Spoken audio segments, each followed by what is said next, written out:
rehefa miara-mitoetra izy ireo dia sika hoe mahasoa azy kokoa satria izy samy misy ihany ny fankahita sy mifaneraserana avy eo tsy dia miasika fijery hafahafa fa ny sasany kanefa tsy azo dia tsy hita ilay hoe nolaviny fiarahamonina izy ireo mitonga Jesosy efa atratrehany boka izay mitaloha fanadiovana aminy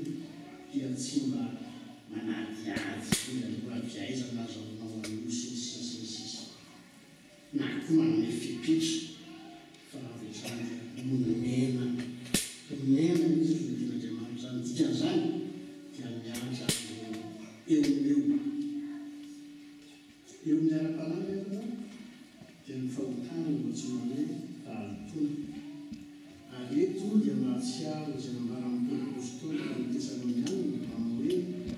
Andriamanitra tsy miantso antsika amin'ny fahatontoana fa ho amin'ny fahamasinana. Raha jerena maika toetra ny Jesosy manodidina amin'ny fahotana teo ny fiarahamonina misy azy dia afaka mahatsapa isika fa raha enjana dia enjana izy tamin'ny mpianany tamin'ny mpanaradia azy dia toa malemy fanahy kosa sady omena eo anatrehan'izay mbola manana fiampalitona raha tsy hitanisa afa-tsy Zakaios fantatsika tsara na Maria Magdalena fantatsika tsara ihany koa. Isika mpanaradia amin'i Jesosy ankehitriny dia mety ho latsaka amin'ny fahotana rehefa tsy miambina saingy tsy miaina amin'ny fahotana satria manana fiainana maloto izay miaina amin'ny fahotana ary tsika tsy manana an'izany. Dia izay no misy izay no asan'ny atsika hoe antom-pisin'ny fiangonana riavana na eto amin'izao tontolo izao aza isika dia tsy ary izao tontolo izao. Ny ten'Andriamanitra koa tsy andaniny tsy mitsahatra mampitandrina antsika raha hitanisa tsy hitanisa fa tsy salamo voalohany izay antsika tsy hijery sambatra ny olona izay tsy mandeha amin'ny fisainany ratsy fanahy ary tsy mijanona eo amin'ny lalana falehan'ny mpanoty ary tsy mipetraka eo amin'ny fipetrahan'ny mpandilatsira. Dia ampiny Paoly apôstôly izany ho an'ireo tao Korinto hoe ny fikabanana amin'ny ratsy hoy izy manimba ny fitondran-tena tsara. Fitrana voalohany izany fahatelo ny andininy fahatelo amby telopolo. Dia mipatsaka aloha ry havana eo amin'ilay resaka areti-koditra fa ny mpisorona tsy manasitrana fa manao ny fanadiovana ho an'izay hitany fa sitrana. Misy karazana sorona samihafa moa izany amin'ilay Pentekosty efatra ambin'ny folo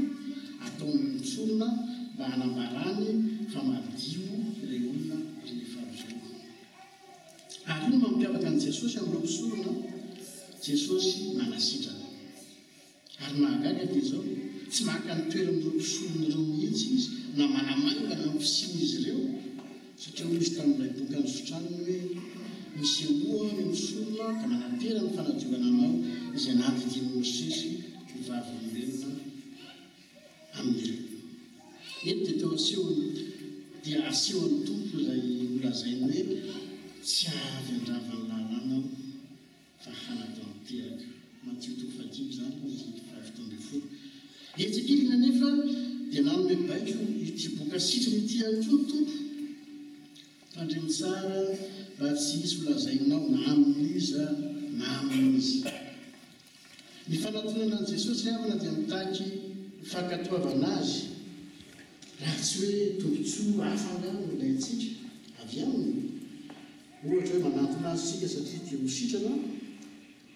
dia eto ara-tongotro tahaka izay nataon'ity lehilahy eto ity. Hanao ny sitrako amin'ny fahafana tanteraka na koa fianankareny sika indraindray dia manantona ny tompo tsy ariavana. Fa ny Andriamanitsika izay tonga nofo taon'i Jesosy tompo dia sady Andriamanitra fitiavana feno izany hoe manome antsika izay mahasoa antsika rehetra no Andriamanitra ihany koa manome didy sy fitsipika izay miandry fankatoavana avy amintsika. Isika dia andrandra azy foana hamany ny vavaka ataontsika rehetra fa izy koa mila antsika katoa azy dia lasana vavy ny tompo. Raha ataontsika hoe 12 no misy amin'ireo boka izay nahaonena an'i Jesosy ka nofitraniny ity lehilahy eto Marka 1 ity dia ilay Simona boka andresahana teo izay voalaza azo antoka fa nofitraniny miampy ilay folo laza hitanao taminy ihany koa amin'ny boka 7:10 dia aza dia fa anankiroa tamin'ireo no nanaradia an'i Jesosy. Fa ny folo sampiny kosa dia nanjavona tany anatin'ny natiora. Mipetraka ireo fampianina rehefa hoe aiza no vonon'olona roa ireo marina no tena misy antsika tsy avy. tovoaofeto izay nambarany tompo hoe malalaka ny lalana izay mankany ny fahaverezana ka maro ny mitsitrany ety ny vavahady ary tery ny lalana mankany amin'ny fiainana ka vitsy no mahita azy matitiko fahatelo ambin'ny folo sy faefatra ambin'ny folo ankehitriny dravana zava-misy amin'ny firenena rehetra sy ny fiangonana dia hita mahitsika fa miamaro ny fiangonana izay miala amin'ny baiboly na miamaro aza ireo fiangonana na ohatra manaiky ny fanambadiana amin'ny samy lehilahy na amin'ny samy vehivavy dia tsy nantsoina hanaraka an'ireny sika fa nantsoina hankatoa izay voalaza ny ten'Andriamanitra mikasika izany. Tsy ny maro anisa ny tokony teny farany eo amin'ny fiainantsika fa ny tenin'Andriamanitra. Tsarontsika mijaona toko fahenina andiny fa enina ambinipolo otra mahita 666 reto. Voasoratra hoe ary marita ny mpianany no mihevitra ka tsy niary nandeha tamin'ny intsony. Dia hoy Jesosy tamin'ny folona ary ianareo kosa va mba te hiary izay mahatadidiny valiteny Petera dia ara-manonona amiko izay navaly tompo hankany amin'iza moa izahay ianao no manana ny teny fiainana mandrakizay. Izao nambaran'i Paoly hoe ny rany teo ambony azy fijaliana no nanaova ny fampihavanana Kolosianina 1:25. Izany hoe ny nanomboana azy tao Kalvari dia mitondra fampihavanana amin'ny zanak'olombelona sy Andriamanitra ary koa fampihavanana amin'ny samy zanak'olombelona. Raha ho fiteny vetivety izay voalaza ao amin'ny Lioka 17:10 dia izao lehilahy boka 10 nangataka famondrano tamin'ny tompo Jesosy ary dia nisotranin'ny tompo teny am-pandehanana izy ireo kanefa dia iray tamin'izy ireo ihany voalaza fa Samaritana ary niverina tany amin'i Jesosy sy nanome fankasitrahana sy fankatelemana. Voalohany, rehefa nadiovana azy dia nampihavana azy tamin'ny fiarahamonina satria voalaza antsika teny am-boalohany fa milavy ny fiarahamonina izay rehetra tratran'io aretin'io. Nampihavana azy tamin'ny fiarahamonina satria tsy ho anisan'ireo atokatokany intsony izy. Ary io dia tandidin'ilay mpanota voavela heloka tamin'ny alalany fibebana ka namonjy ny fiangonan'Andriamanitra hanolokolony ny fonony sy mba hitombony amin'ny ara-palahy. Ny faharoa dia izao, rehefa nadiovana azony dia mampihavana olona roa samy hafa foko. Fa Jesosy teo amin'ny maha-olombelona azy feno dia Jiosy na dia tsy indray tsy kobakoba tamin'ny fankalana ny efa firenena azy satria tsy mba nanoka izy. Ary ty lehilahy sitrany kokosa dia Samaritana. Tantalava be sy fankazona teo amin'ny Jiosy sy Samaritana ka tsy verantsika izany. Mbola misy ankehitriny zavana ny fanalakavahana ara-poko sy ny fankalana eo amin'ny samy hafa fiaviana eo amin'ny fiarahamonina ary indraindray aza mampalahelo eo amin'ny fiangonana. Ka ny fahatelo zavana dia izao ary io tena tiako tsindrina dia ilay lehilahy namitrana fihavanana tamin'i Jesosy avy any Nazareta nefa Andriamanitra feno dia ilay Andriamanitra zanaka tonga tetỳ amboniny tany. Eto dia mampatsiaro anana fa tsy misy fampihavanana manjary raha tsy eo Jesosy. Dia ilay loharan'ny fampihavanana tena izy. Impiry moa no tsy efa natao na mifanatrika olona roa rehefa mitarina dia mifanotora-po eo sy ny sisa dia mifanona reo dia ampy izay tena tsara ary mampisy fihetseham-po zany fa tsy ampy raha misy mbola tsy vita fihavanana amin'ny Jesosy Kristy. Tsy resaka mitendromboly sy zany fihavanana amin'ny Jesosy zany rehefa fa midika eo ny fihetsitsika sy ny fitondrantenantsika rehetra amin'ny mahazanak'Andriamanitra voatsangana antsika. Raha mbola tsy haintsika ny mandray tsara eo izay afa firazanana amintsika dia antsoa Jesosy fa izy ilay tsy miova mary sy aniva mandrakizay izy ihany koa mahay marofo. Fotoana lasa izay rehefa namanitra eny dia misy olona manantona azy maratra-po dia milaza hoe pastero izahay anie tsy angonana intsony dia izao hoe tany ambonimbony to voaray tsara ny andro zahay tsy avoatany tamin'nyriko izy reo tsy avoaray tsara ny andro zahay fa saingy tratra ny toetra tsy zaka tapatatry amin'irina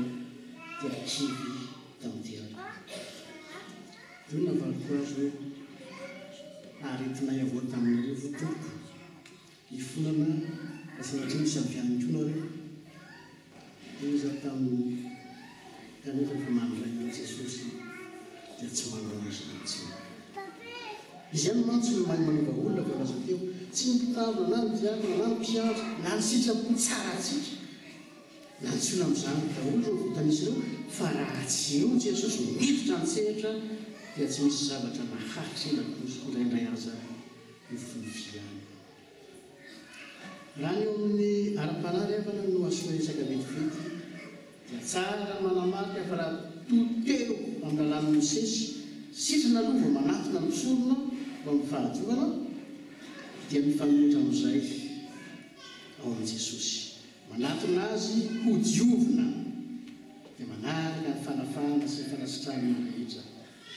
milasitrana monina moa isika amin'ny fitehirizana oloposy fahavolirana mitoy na ny fahaizana mamela io kokoa na ny lela efa zatra amin'nyteniteny foana sy zay rehetra fahazanandratsy mbola mitoetra manina moa zanak'olona no antsoina anatona an' Jesosy ny azo fijaliana aloha satria tsy vitan'ny herin'ny tenany manafaka azy amin'izany votanisa rehetra izany mifehin-dravana dia izao isika rehetra izay nifanena tamin'i Jesosy dia nantsoiny ampita amin'ny hafa izay rehetra nandidiny antsika mila makatoa azy midikan'izany tatsika Matthieu 7:20 dia nantsoiny hiavana amin'ny olona rehetra koa raha azo atao Romana 12:20 ary koa nantsoiny amin'ny rofo amin'ny fahamasinana mandra-pahatonga ny fitoviana tanteraka amin'ny ratsy zay Romana 12:7 ao anatin'izany fitombona ara-panahy izany ny fanatanterahana ny asa tsara rehetra efa noman'Andriamanitra ataontsika izay vokatry ny famonjenantsika fa tsy fepetra sanatria hamonjenantsika eto ny